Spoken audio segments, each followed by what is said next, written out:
And now we're talking about honoring your worthiness to receive it. And the affirmation for this principle of manifestation is, I deserve to experience divine abundance, for I am a part of God. And of course, the universe is abundant. It is endless. This intelligence that I've been speaking about is endless and abundant. And you, therefore, also are abundant and are deserving of that abundance. But there's a lot of stuff that has come your way that has worked to convince you that this isn't true. And what I want to do here in this principle is to help you to recognize not only your own divinity, but that whatever comes your way, you are entitled to. And that there's nothing selfish about having a desire. This idea that somehow there's an incompatibility with desiring abundance in your life, or desiring healing, or desiring anything in your life. You know, you can't create without a desire. You can't have anything without a desire. Even the desire to be desireless is a desire. And this idea that we don't have desires is really it's a hallucination. It's a myth that somehow I shouldn't be wanting things.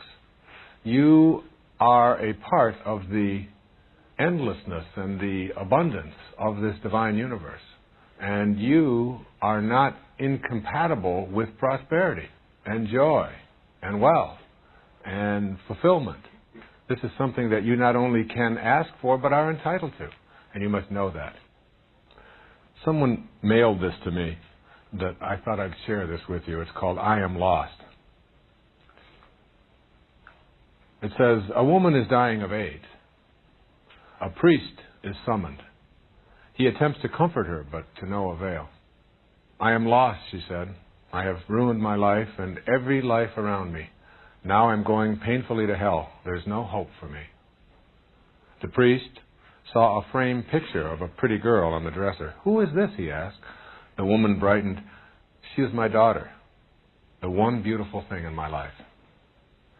And would you help her if she was in trouble or made a mistake? Would you forgive her? Would you still love her? Of course I would, cried the woman. I would do anything for her. Why do you ask such a question? Because I want you to know, said the priest, that God has a picture of you on his dresser. And I think that picturing ourselves this way, with all of the problems that we have had, the things that we feel bad about, the mistakes that we may have made, the people that we may have hurt, all of these kinds of things have a tendency to make us feel unworthy. There's a lot of people who think, I'm going to be able to manifest what I want in my life as soon as I am no longer an addict, or as soon as I am no longer fat, or as soon as I remove all of these problems I have in this relationship. When I get rid of all of this, when this all goes, then I will feel worthy. And it's almost like you have to shift that consciousness around and come at it from a different perspective, which says, I love myself while I am fat. I love myself while I'm an addict. I love myself regardless of what it is that I may have seen as something that I shouldn't be. That God does have a picture of me on his dresser, is the metaphor as well. And what it does is it fills you with this kind of unconditional love that I'll be talking about a little bit later in one of the later principles. But you begin to say, yes, I am worthy. And I'll tell you when you feel most worthy of what it is that you would like to be able to manifest. You see, if you feel unworthy, what you do is you block the flow.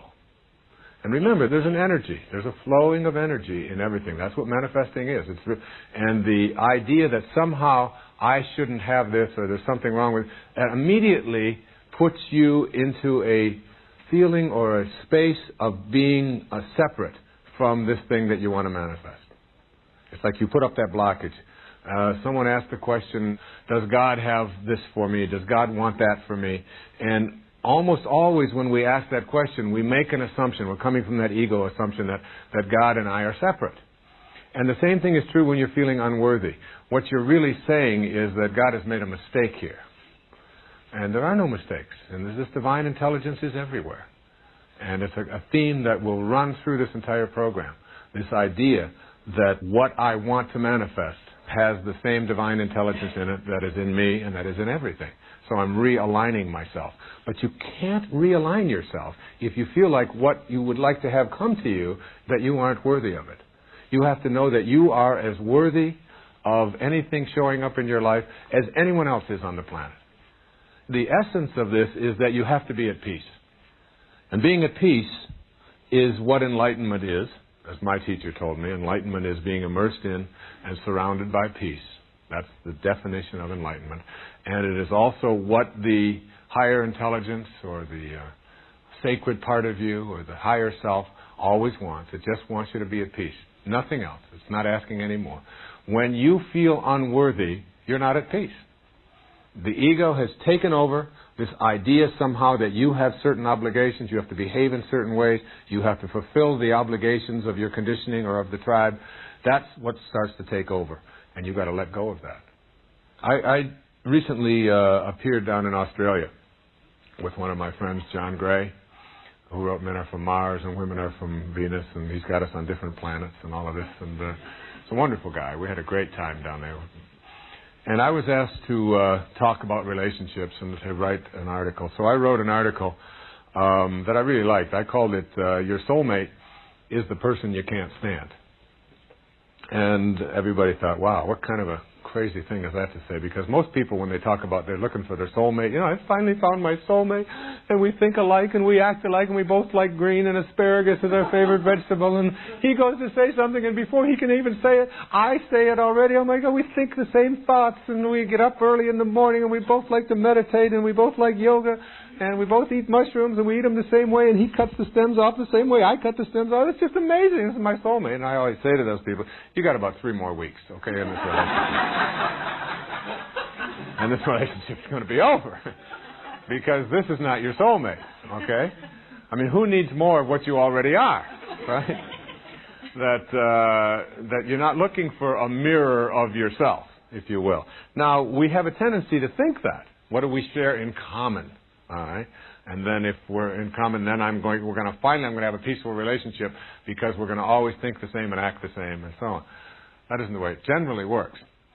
See, the reason I say your soulmate is the person you can't stand, and I say that a bit facetiously, but what I'm saying here is that peace, being at peace, is the essence of feeling worthy.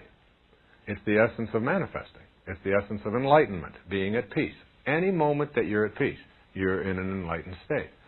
And when people ask, is there a difference between people who are living at a higher level, self-actualizing people who are at peace, and the rest of us who are not at peace, say, no, we all have peaceful thoughts, and so do enlightened people. They have peaceful thoughts. The only difference is that they have nothing else.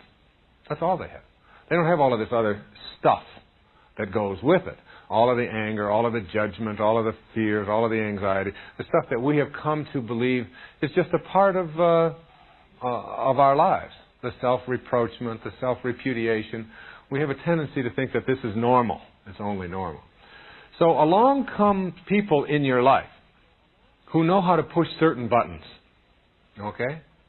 These people can come in many forms.